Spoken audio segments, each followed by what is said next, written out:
You may have recently seen me bully a raid boss or two, or nearly all of them, with the new Choir of One exotic auto rifle in this video. Check it out if you want to see raid bosses get ran over.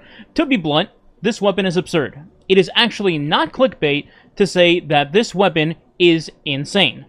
Now, one of the most common questions that I've gotten since Choir of One came out is, what's the build? Where's the build? Build link. Send me the build or I will bark at you with a megaphone. You know, things like that. Well, that is what we're going to be talking about today, while some Choir of One gameplay footage plays in the background. Before we talk about build crafting, there's one thing that I need to make very clear, because a ton of people are having this misconception of what is going to happen to this weapon in Episode 2. Bungie has stated that the weapon shipped with more reserves than intended, so that will be getting nerfed down. It's not ideal, but also not the end of the world, given that things like ammo finders and special finisher exist. And the other thing that they mention is an interaction of doing more damage than intended, but specifically with Divinity, and that will be getting patched in Episode 2. They did not, however, say anything about the weapon itself being nerfed in damage, and a lot of people seem to be confusing the two. So before you go into the comment section saying, enjoy it while it lasts, damage is getting nerfed, blah blah blah, please pay attention to the background footage and notice that there is no Divinity, and it is still and will shred in Episode 2. Now let's get into the build crafting. The best potential out of Choir of One lies with Titans. First is your super, which is undoubtedly going to be Twilight Arsenal. It is currently the best damage super in the entire game, at least until the end of Episode 1, partially thanks to Expanding Abyss, the artifact mod, which, by the way, all three classes should be and will be using. Keep in mind that you can choose to use either regular Twilight Arsenal if you want to go full void with your abilities, or Prismatic Twilight Arsenal if you want to mix it up. In my case, I am using the Prismatic version, which allows you to get 5% more damage to your weapons whenever you are Transcendent. If you choose to go Prismatic, like myself, you are free to choose whatever grenade, melee, and class ability you'd like, and the same goes for your aspects. The fragments, however, should have a few highly recommended picks. First is Facet of Courage, which will allow you to do more damage with your light abilities if an enemy is affected by a darkness debuff.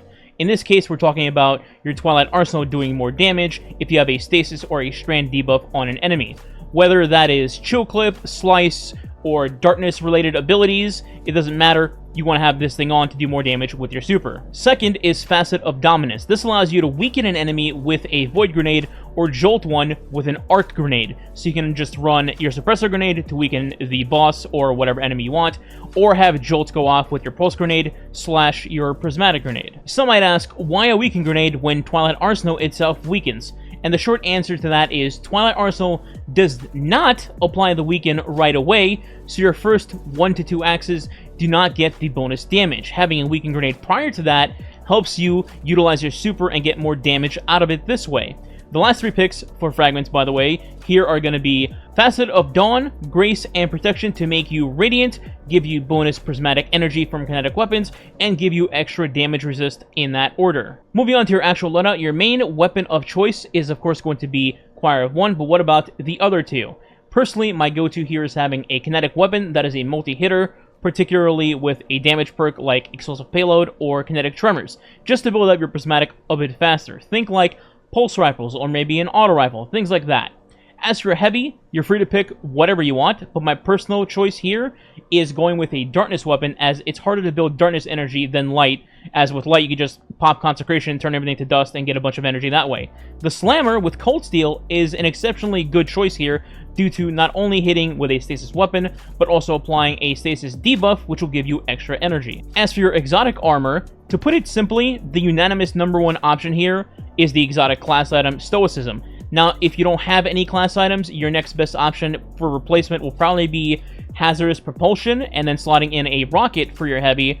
But if I'm being honest, the class item is significantly better in this case. If you haven't got one already, I would highly recommend that you try to get one from Dual Destiny, and then at the very least, try buying them from Xur when he's selling them if you don't want to farm on the Pale Heart. As for the roll on the class item, the absolute best combination is going to be Spirit of Eternal Warrior plus Star Eater Scales. But if you don't happen to have that exact combination, any class item with either of those perks will still be very good, whether you just have Eternal Warrior by itself or Star Eater Scales by itself. Also, it's worth noting that Spirit of Eternal Warrior and the original Eternal Warrior are different. The class item will work for you as it only requires you to use your super, in this case Twilight Arsenal, and is tied to whatever element that you're using, in this case Void. Meanwhile, the original Eternal Warrior is hard-locked into Arc, specifically, and it requires final blows, so don't bother using the original. Lastly, we have armor mods. These armor mods will be universal to all classes, so if you play more than one character, just copy them and you'll be good to go. That said, here's some helpful mods to use before we get to a different class. Keep in mind that some of these are specifically there to be helpful for a boss damage phase. Helmet mods: Special Ammo Finder for bonus choir ammo, a Siphon mod of your choice for quick and easy orbs to build your armor charges to utilize your weapon surges, Radiant Light to give your teammates an instant armor charge when you activate your super, and lastly, as an honorable mention, we have Heavy Ammo Finder. I don't think I need to explain that one. Glove mods: we have 2 copies of Void/Harmonic Loader to speed up the reloading process of Choir of 1. You could also slot this to 1 copy instead if you're playing with a Lunafaction Boot Warlock. Chest mods: we have 2 or 3 copies of Void/Harmonic Ammo Reserves. I personally like having 2 reserve mods and 1 copy of a resist for whatever activity I'm doing. For example, if I was doing Warlord's Ruin, I would slot in 2 reserve mods and then 1 Void Resist mod. But if you're confident in staying alive and are feeling pretty ballsy, then you can rock 3 reserve mods for more ammo. Leg mods: this is where some people might make a mistake, more so for Titans and not the other 2 classes. Logically, when you think of boots, you think of the weapon surges, and in this case, you would probably say, okay, Sneak, 3 Void Weapon Surge mods, right? Let's move on. Well, actually, it's a little bit different, for Titans specifically. While you can choose to do that if you are doing non-boss related content, if you are doing bosses, the correct play here will actually be to choose a different Weapon Surge mod to help your kinetic or your heavy weapon slot instead. The reason for this is the exotic class item.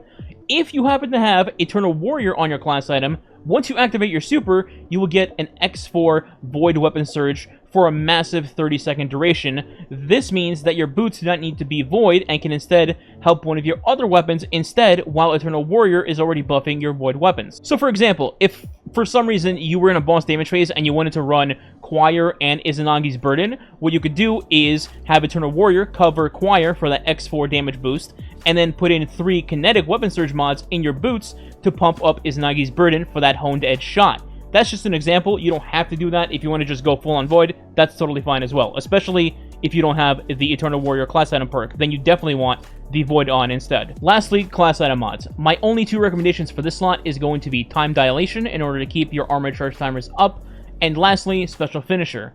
Special Finisher in specific will be a great tool to use once Episode 2 arrives and Choir has less reserves than it does now. It'll help you keep up your special ammo more steadily and not solely relying on your Special Ammo Finder in your helmet. And that is all I have for you guys today. Let me know in the comments if you want to see a different version with Hunters and one with Warlocks. In the meantime, I'll leave the dim link for this Titan build in the description below. Follow the socials down there if you want. And if you enjoyed the video, please consider subscribing today. It does help the channel grow and is much appreciated. If you want to go the extra mile, you can leave a like and or comment below as well. If you don't know what to comment, you can leave Choir of 1 as the comment. Thanks for watching. Catch you next time.